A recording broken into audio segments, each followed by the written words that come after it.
l'Iran d'aujourd'hui n'est plus l'Iran des Perses d'autrefois. Et l'Iran d'aujourd'hui est rentré dans la géopolitique américaine depuis la Première Guerre mondiale. Vous savez que lors de cette guerre, il y a eu comme une conjonction entre les Soviétiques et les Britanniques qui ont occupé l'Iran pendant une période avant que la dynastie des Shahs, notamment avec le Shah Reza Pahlavi et toute sa suite, n'ait été mis en place officiellement par les Britanniques et les Américains. Effectivement, vous le dites, l'Iran n'est pas en conflit avec les États-Unis. L'Iran n'est pas non plus en conflit avec l'Empire anglo-saxon. L'Iran est aujourd'hui en conflit avec les zionistes, le zionisme politique. Le zionisme politique qui est représenté par Israël. Et maintenant, que vous voulez comprendre, vous vous demandez comment se fait-il que le triangle, le fameux triangle Israël, Iran, États-Unis, très lié à l'époque, soit aujourd'hui devenu des puissances en conflit. Il y a eu, vous l'avez dit, la révolution de 79, où l'islam d'Iran a pris le pouvoir, notamment le chiisme. Les musulmans chiites qui sont en majorité en Iran, je pense autour de 90 à 95% des Iraniens, au début c'était l'élite iranienne, mais à la fin, avec l'arabisation intense, l'islamisation, les populations iraniennes se sont islamisées. Et donc l'islam va dépasser en Iran toute la portion des autres religions qui sont minoritaires. Il y a le judaïsme, il y a le christianisme, il y a un peu de tout. Et d'ailleurs, ces religions minoritaires sont représentées au Parlement. Je rappelle que l'Iran est une théocratie islamique qui est régie par la charia et par d'autres textes accessoires qui tournent autour du corpus islamique connu. Et l'islam est aujourd'hui le plus grand pays, je veux dire l'Iran, le plus grand pays du monde musulman, qui est armé, le pays le plus armé du monde musulman. Il y a l'Indonésie, avec ses 200 millions, 220 millions d'habitants, tous des musulmans, mais l'Indonésie n'a pas la puissance militaire de l'Iran. Il y a le Pakistan. Il y a le Pakistan. Le Pakistan dispose de l'arme nucléaire sous le contrôle de l'Empire britannique et américain. Il faut nuancer la question nucléaire au Pakistan. Et en plus, l'arme nucléaire, c'est un secret de Polichinelle. Personne n'utilise l'arme nucléaire, c'est pour la dissuasion. C'est pour cela d'ailleurs qu'aujourd'hui, les technologies à hydrogène et autres lasers qui sont plus avancées sont les armes qui sont utilisées, même lorsqu'elles ne sont pas conventionnelles. Mais l'arme nucléaire, elle est entre virgules, si vous voulez, vous acceptez qu'on le dise, une arme de la dissuasion qui sanctuarise votre territoire. Maintenant, il y a également d'autres pays comme le Nigeria qui ont environ 110 millions de musulmans, mais même le monde arabe où se trouve le fameux lieu saint des musulmans, il ne possède pas la puissance de frappe iranienne. La Libye, qui était un pays un peu fort, un peu armé, s'est détournée elle-même, n'est-ce pas, du monde arabe en se retournant vers le monde africain. Donc l'Iran est devenu aujourd'hui, en 2025, 2026, la pointe, le fer de lance du monde musulman, de l'islam. Donc il faut percevoir le changement de régime en 1979 comme ce qui s'est passé d'ailleurs avec l'Empire Khazar, peut-être après je reviendrai, qui a adopté le judaïsme Hikening sans aucun passé, brusquement, pour se protéger contre l'impérialisme byzantin et l'impérialisme arabe. Donc, les Iraniens vont choisir l'islam pour se positionner contre le sionisme politique. On savait que d'un jour à l'autre, il y aurait eu un conflit majeur entre Israël et l'Iran.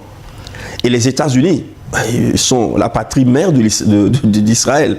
D'ailleurs, Israël, c'est le 51e État, le 51e État des États-Unis. On peut le dire ainsi du point de vue idéologique.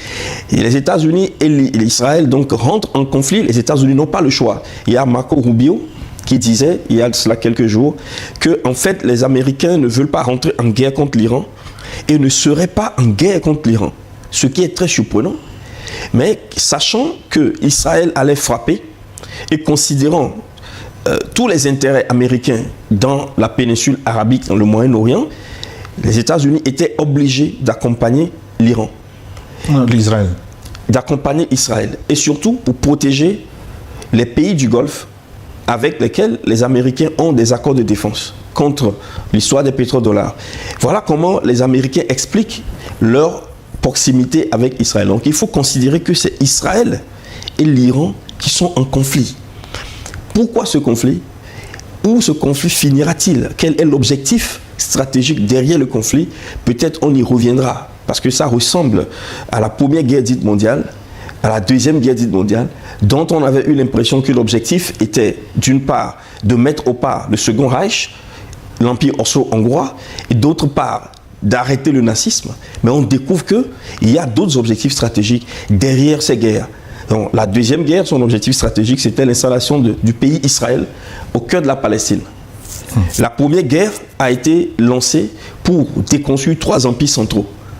Et d'ailleurs, les empires centraux à déconstruire ne sont pas finis sur la liste du projet mondialiste tenu par les anglo-saxons, en particulier les Américains. On vous parlait de la paix, il n'y a pas de paix. Ceux qui veulent vivre en paix, je crois qu'il vaut mieux qu'ils quittent le monde physique, la dimension physique, qu'ils meurent déjà, parce que ici, c'est la guerre. Ici, c'est la belligérance, c'est les conflits continus, jusqu'à ce qu'on arrive à ce que les certains appelaient la fin de l'histoire. La fin de l'histoire serait le moment où il n'y aurait plus de conflits. Toutes les poches de résistance à l'ordre mondialiste seront matées. Il n'y aura donc plus rien. Vous voyez que nous sommes au cœur d'une histoire très longue. Parce qu'il y a la Russie qui constitue une cible. Ils n'ont pas pu résoudre le cas russe. Déjà en 1943, ils n'ont pas résolu. La Russie a pu dominer, a pu maîtriser les nazis. Et ils vont reporter la confrontation contre la Russie durant toute la guerre froide. Et bien que la Russie ait donné l'impression qu'on l'a mise à terre en 1990, elle revient encore dans les années 2000. Et au-delà de la Russie, ce qui fait peut-être plus peur, c'est la Chine, qu'ils voudront aussi peut-être décomposer. Je ne sais pas par quel moyen et quand est-ce qu'ils le feront, mais nous sommes dans une histoire où des agendas stratégiques se transmettent de génération en génération. On est sur une histoire longue, si je veux paraphraser Fernand Braudel, qui parlait donc du temps long en histoire, les grands cycles. Voilà un peu comment on peut expliquer la bascule qu'il y a eu au XXe siècle entre l'Iran pro-américain et l'Iran anti-zioniste. Voilà, il y a tellement de questions, mais je voudrais, avant de venir à l'ambassadeur, avoir un éclairage sur un point que vous avez soulevé. Vous présentiez tantôt l'Iran comme le fer de lance en matière d'armement du monde arabe, mais comment se fait-il que ce pays est isolé par rapport à ses frères musulmans qui ne le soutiennent pas, qui sont plutôt, on va dire, de mèche avec le camp occidental, de façon résumée? Bien, le monde arabe, effectivement, qui est avec le camp occidental, à la faveur de la diplomatie du pétrole. C'est un monde arabe idéologiquement matérialiste et libéral. Les chiites qui sont en majorité en Iran sont en train, et depuis un bon moment, de mener une guerre idéologique contre le sunnisme que les chiites considèrent comme ayant trahi la pensée islamique originelle. Et il y avait une hégémonie sunnite. Et la plupart des pays arabes que vous citez qui sont dans le Golfe Persique, ce sont des pays arabes dominés par la pensée sunnite. Mais ce sont des pays qui ont fait des alliances avec les Américains. Et on ne va pas peut-être aller dans certains détails, mais il faut savoir que certaines monarchies ne sont même plus des Arabes.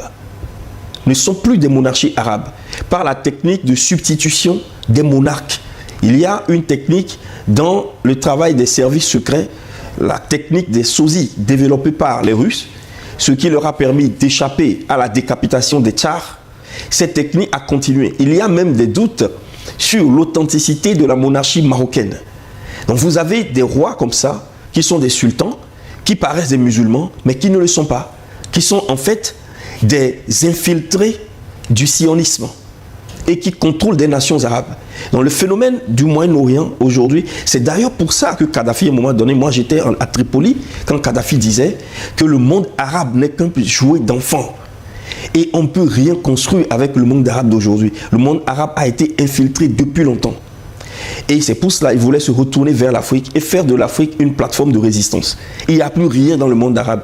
Les vrais qui croient encore en l'islam réellement, ce sont ces États qui continuent de faire du prosélytisme en Afrique, dont l'Iran.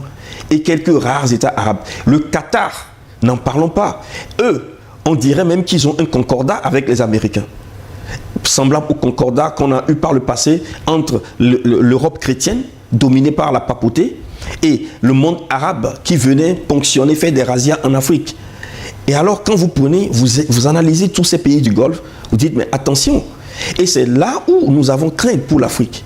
Parce que les Africains qui suivent les religions importées, avec les nouvelles lignes de divisionnisme en Afrique, que ce soit dans le monde musulman, que ce soit dans le monde chrétien, à un moment donné, ils auront des conflits, ils vont transporter en Afrique des conflits qu'on ne pourra pas gérer.